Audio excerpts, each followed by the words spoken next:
Welcome to the deep dive. Today, we're tackling a really chilling story.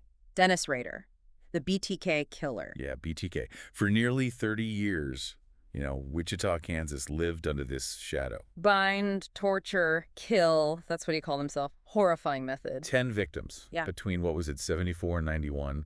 Men, women, children. Just awful. And he wasn't just killing, he was like taunting everyone. Police, the media. All while seeming like Mr. Normal. Until 2005 when he got sloppy with some digital media. So the big question for this deep dive, the one we really want to get into is why?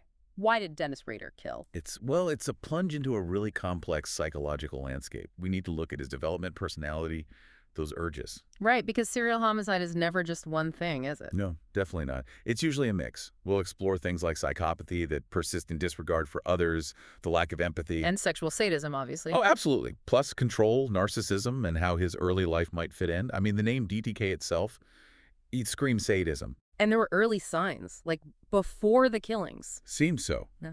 Violent sexual fantasies he talked about later, maybe even animal cruelty back then. Yeah.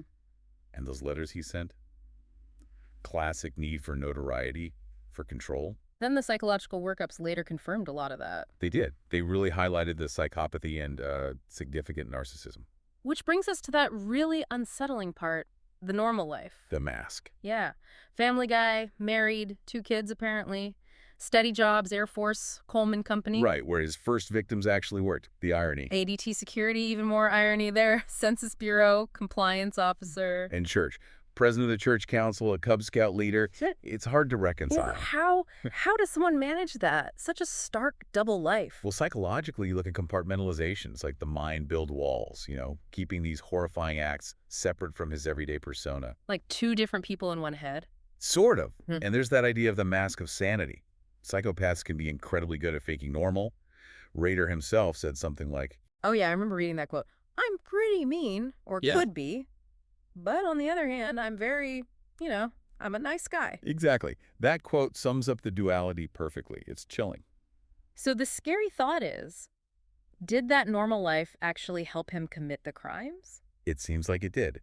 It provided cover, absolutely, but also opportunities. How so? Well, think about it. The ADT job gave him insider knowledge of security systems, alarms, big advantage. Right. He'd know how to bypass them. His compliance officer role gave him a level of authority, maybe easier access to places or information. And the community stuff, church, scouts. Perfect alibis.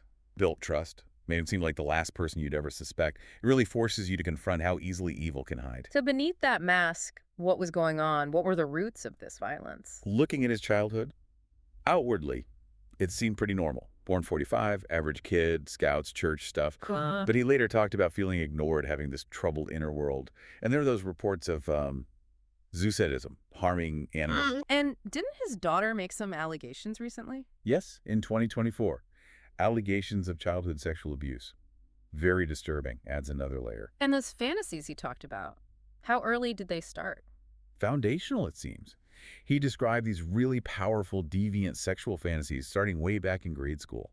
Domination, bondage, torture. He called it his picture show, right? Yeah, like watching movies in his head.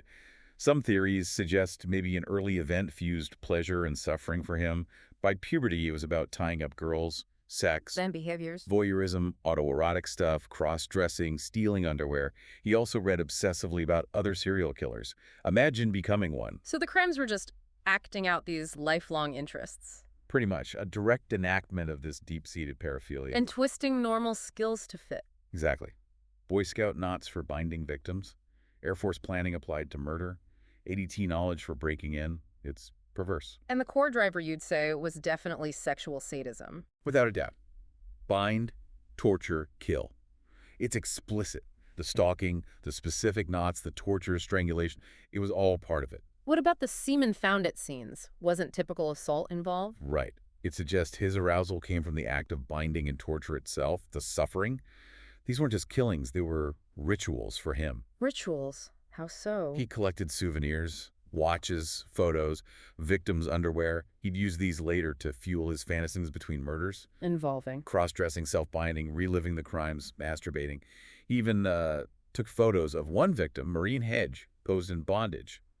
at his At church. his church. Wow. He claimed these fantasy rituals helped him manage his urges, save lives, he said.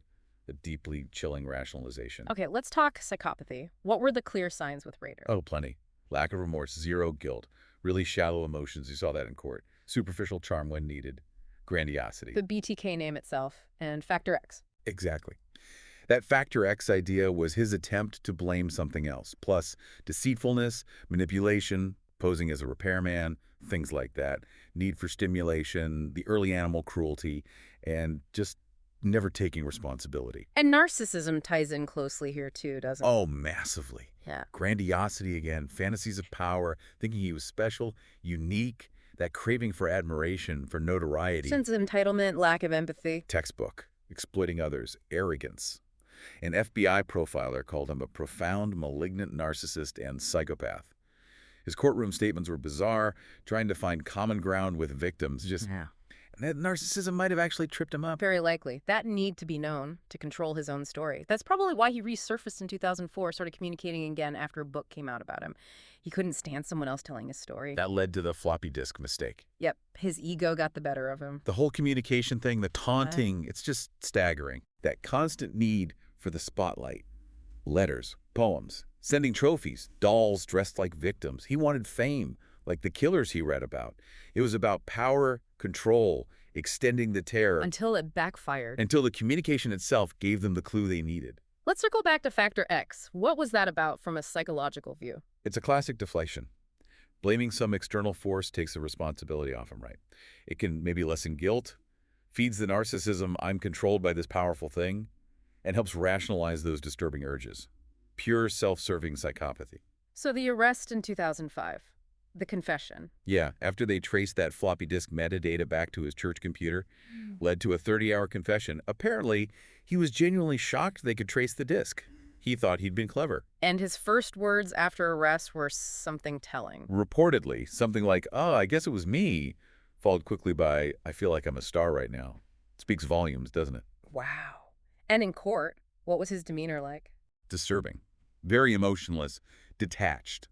He recounted the murders almost clinically, like reading a report, correcting tiny details the prosecution got wrong. No visible remorse. But he got upset about something. Yeah, being called a coward. That seemed to actually bother his ego. His final statement before sentencing was just bizarre. Long, rambling tears, thanking people, then drawing these weird parallels between himself and his victims. Like one last performance. Felt exactly like that. One final grab for attention, one last attempt to control the narrative, even in defeat. So, when we try to pull it all together, try to understand the darkness inside Dennis Rader, what do we see? It's really a terrifying combination, isn't it? You've got the sexual sadism as the core driver of the violence. Yeah. You've got the psychopathy providing the utter lack of moral breaks. And the narcissism fueling the need for recognition. Right, which ironically led to his capture. And it's all tangled up with this lifelong, deeply ingrained fantasy life, these rituals. There's no single why. It's a pathological storm. And that normal facade was key. Absolutely critical. It let him operate for decades. It really makes you grapple with, how do we spot people like this? The trauma is just immense and lasting. Rader's case really is a chilling study. It is. How disorders, paraphilia, fantasy, and violence can merge. That banality of evil idea Hannah Arendt talked about, the ordinary surface hiding something truly monstrous. Ultimately, it was all about his gratification, his ego. Sadistic gratification and narcissistic recognition. A profound, chilling self-absorption at the heart of it all. A disturbing case. Leaves you with a lot to think about.